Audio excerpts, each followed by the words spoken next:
Bonjour et bienvenue dans votre rendez-vous santé. Aujourd'hui, avec le docteur Laurence Netter, qui est dermatologue, nous verrons quelles sont les choses à faire pour bien entretenir votre peau après l'été. Et nous verrons que le soleil est souvent un faux ami, notamment pour ceux qui souffrent d'acné. Avec le docteur Pascal Augrizec, qui est médecin du sommeil, nous verrons pourquoi il est important de retrouver un bon rythme de sommeil très rapidement à la rentrée. Pourquoi et comment, bien sûr. Laurence Netter, bienvenue. Vous êtes dermatologue, spécialiste en dermatologie esthétique. Et donc tout le monde, enfin la plupart des gens, ont pris le soleil, mais pas que le soleil, le vent, la mer. Et tout ceci, ça a une action sur notre peau. Ça fait quoi sur la peau? Alors, au soleil, pour lutter contre les effets néfastes du soleil, la peau réagit de deux façons. Elle va synthétiser un pigment que l'on connaît bien, qui s'appelle la mélanine. Ce pigment va permettre au soleil de moins pénétrer dans la peau, mais l'action la plus importante au niveau de la peau est l'épaississement de la peau au soleil. C'est pour se protéger, c'est un mode Exactement. de protection. Il va y avoir une augmentation de la couche la plus superficielle de la peau, qu'on appelle les cellules cornées, qui sont en fait des cellules mortes, dépourvues de noyaux. Cette couche cornée va s'épaissir au soleil de façon à ce que les effets du soleil sur la peau soient moins importants. Et ceci pendant toutes les vacances où l'on est exposé. Donc on se retrouve finalement à la rentrée avec une peau épaisse. Déshydratée, j'imagine. Déshydratée, la peau a perdu énormément en eau et en sels minéraux. Et cette couche cornée de cellules mortes qui sont ternes est présente donc au retour. Donc finalement, pour avoir une belle peau à la rentrée, il faut se débarrasser de cette couche de cellules mortes ou pas? Alors au retour, la peau, même si ça ne se voit pas, va peler. Les cellules cornées vont peler. Va desquamer, exactement.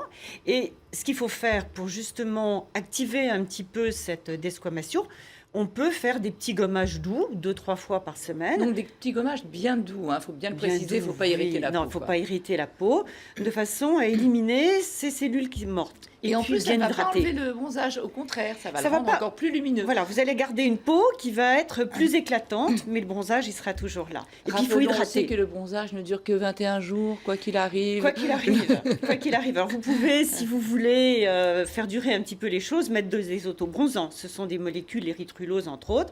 Mais ça sent pas très bon. Ah, c'est fini, ça, le temps où les autobronzants sentaient mauvais. Non seulement maintenant, ils sentent bon, mais en plus, ils hydratent bien la peau. Vous avez des formules qui il faut bien les mettre aussi. Alors, l'idéal, c'est de gommer la peau avant, justement, pour éliminer les cellules mortes. Et ensuite, vous achetez une formule avec ce qu'on appelle un prolongateur de bronzage, qui sont souvent, en fait, des autobronzants. Vous en mettez 2-3 fois par semaine. Et puis, vous allez garder les bienfaits de votre bonne mine un petit peu plus longtemps. C'est bon pour le moral de la rentrée. Exactement. Donc, il faut aussi l'hydrater, c'est important. Il faut l'hydrater avec des produits qui sont riches, qui sont plutôt des baumes. À la rentrée, la peau est sèche, donc il faut éviter les formules trop légères, utiliser plutôt des baumes ou des produits un petit peu huileux pour avoir une bonne hydratation. Autre conseil, c'est peut-être le moment, la rentrée, pour aller faire des visites chez le dermatologue, puisqu'il y a plein de choses que l'on n'a pas pu faire avant l'été, puisque c'est déconseillé de faire des petits gestes, par exemple enlever des taches, enlever des grains de beauté. On ne touche pas, ou la coupe, ou des petits vaisseaux éclatés. On n'y touche pas avant l'été. Là, c'est le bon moment? Alors, c'est le bon moment d'aller chez le dermatologue. Alors, pour plusieurs choses. Par exemple, effectivement, comme vous l'avez dit, pour enlever ces taches. On peut utiliser des lasers ou de l'azote liquide pour enlever des taches. Et là, après, il ne faut plus se mettre au soleil pendant 1 mois ou 2. On peut envisager, par exemple, d'autres traitements laser, comme une épilation. Ça va durer un hiver entier et ça se fait sur une peau non bronzée, mais c'est un bon moment pour prendre contact avec le dermatologue qui vous explique tout. Il faut faire aussi vérifier ces grains de beauté. C'est une bonne chose, ça c'est de la médecine préventive efficace. Profitez de cette période pour aller faire une consultation de contrôle et puis corriger éventuellement certaines petites choses. Je voudrais qu'on fasse un petit topo aussi sur les gens qui souffrent d'acné. Je crois que c'est les 80% des adolescents, par exemple, mais aussi les adultes. On a toujours l'impression, l'été, que pardon, que la peau va mieux, que le soleil a permis justement de diminuer les boutons, que tout va bien, on a une belle peau, on est content. Mais en fait, c'est un faux ami, le soleil. C'est un faux ami, effectivement. L'été, le soleil a une action un petit peu antiseptique. Avec le bronzage, la peau est un petit peu plus uniforme. Mais comme je vous ai expliqué, la couche cornée, la couche de cellules mortes s'accumule. Donc ça va boucher les pores. Et comme je dis toujours, le soleil, c'est une bombe à retardement. Au mois de septembre, les adolescents viennent nous voir couverts de microkystes.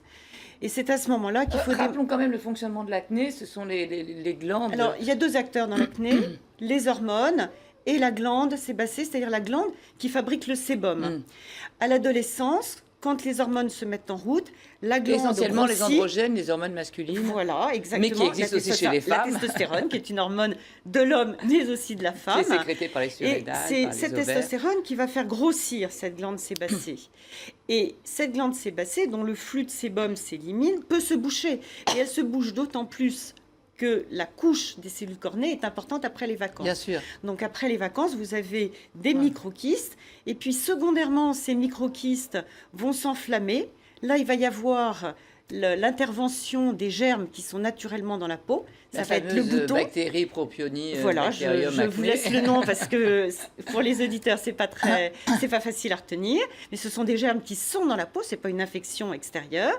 Donc le microkyste va s'enflammer, ça va donner le bouton, la papule, ensuite le bouton rempli de pus. Bon, donc c'est le bon moment pour démarrer un traitement d'acné. Donc ne vous étonnez pas si vous avez une recrudescence de votre acné après l'été, c'est tout à fait normal, c'est une réaction normale. En revanche, il faut en profiter évidemment pour aller consulter votre dermatologue parce que les solutions existent, elles sont nombreuses et évidemment adaptées à chaque type d'acné. Exactement. J'ai du mal à parler. À chaque type d'acné. Merci beaucoup, docteur Netter. Merci.